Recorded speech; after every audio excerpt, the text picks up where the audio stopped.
नमस्कार, इन खबर बिहार झारखंड पर आप सभी का स्वागत है और मैं हूं आपके साथ जानिसार खान।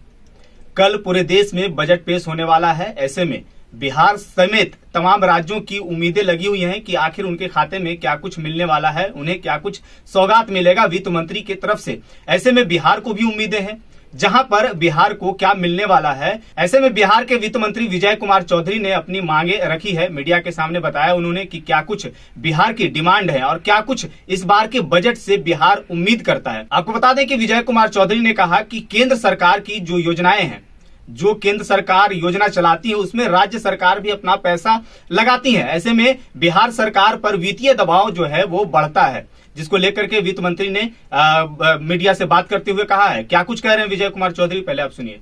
जो केंद्रीय बजट आने वाला है वो पिछले दिनों दिल्ली में केंद्रीय वित्त मंत्री ने हम लोगों से एक विमर्श का कार्यक्रम रखा था राज्य सरकारों के साथ।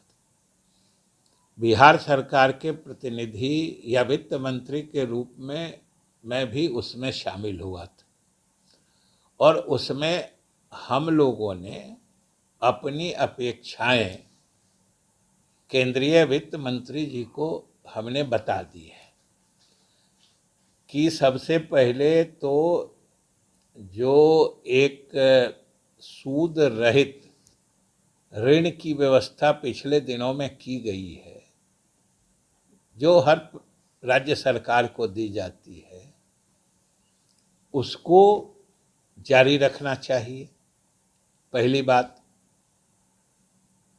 दूसरी बात, जो कोरोना काल में जो राज्य सरकारों की ऋण लेने की जो सीमा होती है, उसको बढ़ाने का जो निर्णय लिया गया था, 3% को 5% किया गया, फिर 4 किया गया, फिर 3.5 किया गया, अब इस बार से फिर 3 हो जाना है। तो हम लोगों ने कहा बिहार की तरफ से कि कोरोना के बाद बिहार की भी और पूरे देश की अर्थव्यवस्था अभी तक पूरी तरीके से उससे उबर नहीं पाई है।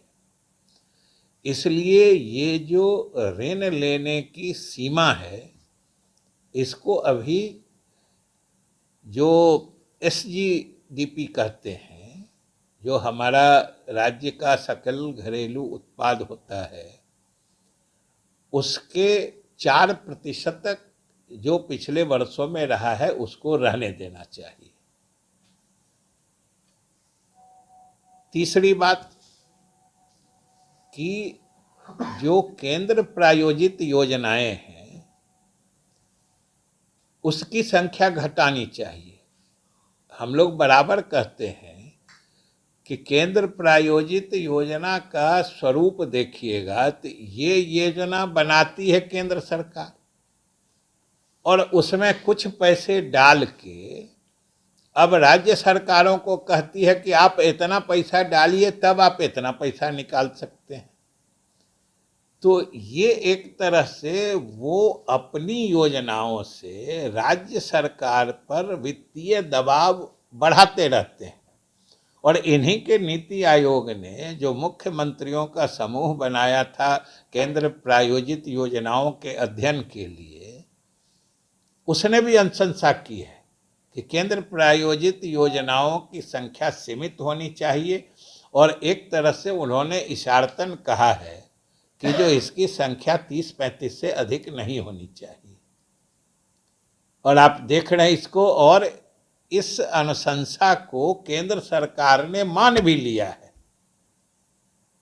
लेकिन कितनी हास्यास्पद बात है, उस दिन आप लोगों ने देखा होगा कि भाजपा के प्रदेश अध्यक्ष ही 105 योजनाओं की सूची लहरा रहे थे, जो देखिए इतनी योजनाओं में केंद्र सरकार मदद करती है।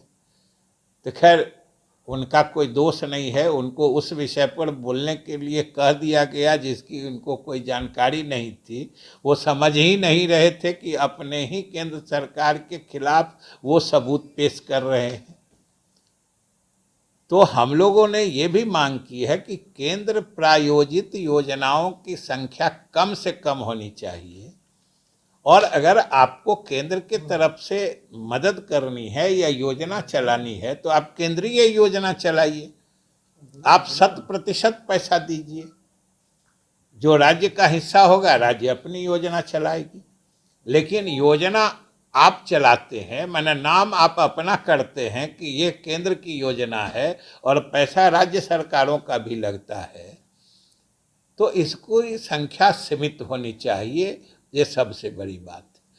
फिर हमने कहा कि अलग अलग केंद्र प्रायोजित योजनाओं में जो केंद्र अपनी हिस्सेदारी घटाती जा रही है, कि जैसे प्रधानमंत्री ग्रामीण आवास योजना में, सड़क योजना में, आवास योजना में पहले 100% केंद्र सरकार का आता था, अब उसको घटा के 7% कर दिया गया।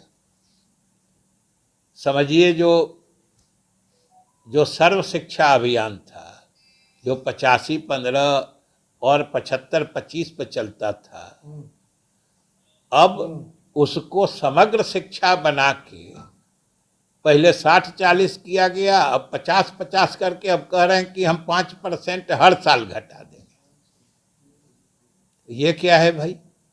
ये तो राज्य सरकारों पर अनुचित वित्तीय दबाव क्रिएट करने की साजिश है। तो हम लोगों ने कहा है कि ये बंद करिए, जो योजना आपको चलानी है पूरे तरीके से केंद्रीय योजना चलाइए। यही सब मांगे हमने की है और हम तो आशा लगाए बैठे हैं। और बिहार की तरफ से तो हमने जो सबसे प्रमुख बात कही कि भाई आप अलग अलग योजनाओं की समीक्षा करके अलग अलग जो विकास के सूचक हैं, मानक हैं, आप ही के आंकड़े बताते हैं कि बिहार सरकार की उपलब्धि सराहनीय रही है और उनमें से अधिकांश पैमानों पर हम लोग जो ऑल इंडिया एवरेज है, यानी राष्ट्रीय औसत है विकास के मानक का, हम लोग उससे अच्छा परफॉर्म किए हैं औसत से। आप ही के आंकड़े बताते हैं। लेकिन जब गरीबी का आकलन होता है तो बिहार सबसे गरीब प्रदेशों में से एक बन जाता है। तो ये आखिर दोनों स्थितियां जो समानांतर चल रही हैं, ये क्या बताती हैं?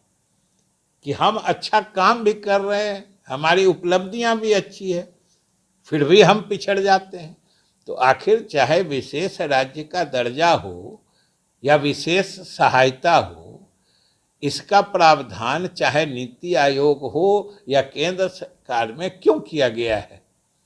इसीलिए कि जो राज्य अच्छा करें, जिनकी विश्वसनीयता अच्छी है, लेकिन संसाधन की कमी के कारण राष्ट्र में जो अलग अलग जो विकसित प्रदेश हैं उसकी तुलना में पिछड़े रह जाते हैं, उन्हीं को तो आगे बढ़ाने के लिए इस तरह के विशेष प्रावधान किए गए हैं। तो हम लोगों को विशेष राज्य का दर्जा दे दें, नहीं तो जितनी केंद्र प्रायोजित योजना है सब में 90-10 वाला अनुपात लागू करें, बिहार तेजी से आगे बढ़ेगा। तो सुना आपने विजय चौधरी को। उनका कहना है कि केंद्र जो योजनाएं चला रही हैं उसमें 60-40 मान लिया जो भी प्रतिशत रखा गया है, अनुपात है, जो पैसे जो लगाए जाते हैं राज्य सरकार के और केंद्र सरकार के, उसको केंद्र सरकार जो अपनी योजनाएं चलाती है, अपनी नाम से जो योजनाएं चलाती है, राज्य सरकार पर उसको लेकर के जो है वित्तीय दबाव बढ़ता है। ऐसे में विजय चौधरी ने इसको कहा है कि केंद्र सरकार इस चीज को कम करे और राज्य सरकार अपनी योजनाएं चलाएगी। केंद्र सरकार को अगर चलाना है तो वो 100% यानी कि 100% जो है पैसा लगाए केंद्र सरकार और अपने फिर नाम से योजना चलाए। नाम से तो अपने योजनाएं चलाई जाती हैं, लेकिन राज्य सरकार का पैसा लगता है। नाम राज्य सरकार का नहीं होता है, केंद्र सरकार का होता है, तो फिर केंद्र सरकार ही 100% अपना पैसा लगाए। विजय चौधरी ने यह भी कहा कि अगर ऐसा नहीं है तो फिर आप विशेष सहायता दीजिए। विशेष राज्य का बिहार की जो मांग है, बिहार के लोगों की जो मांग है, बिहार के जो नेता है वो जो मांग करते हैं कि विशेष राज्य का दर्जा दिया जाए, विशेष राज्य का या तो दर्जा फिर दीजिए। ऐसे में विजय चौधरी जो उन्होंने कहा कि दिल्ली में जो मीटिंग हुई थी, वित्त मंत्री के द्वारा बुलाया गया था, तो बिहार के प्रतिनिधि के रूप में ये गए थे और वहां पर अपनी ये मांग रखे थे। अब देखना होगा कि कल बजट पेश होता है, उसमें बिहार को क्या कुछ नया मिलता है और इन जो बातें जो है विजय चौधरी ने रखी है वित्त मंत्री के पास, तो इनकी बातों को कितना महत्व दिया जाता है। बाकी फिलहाल इस खबर में इतना ही। बाकी तमाम खबरों के लिए आप बने रहिए इन खबर बिहार झारखंड के साथ।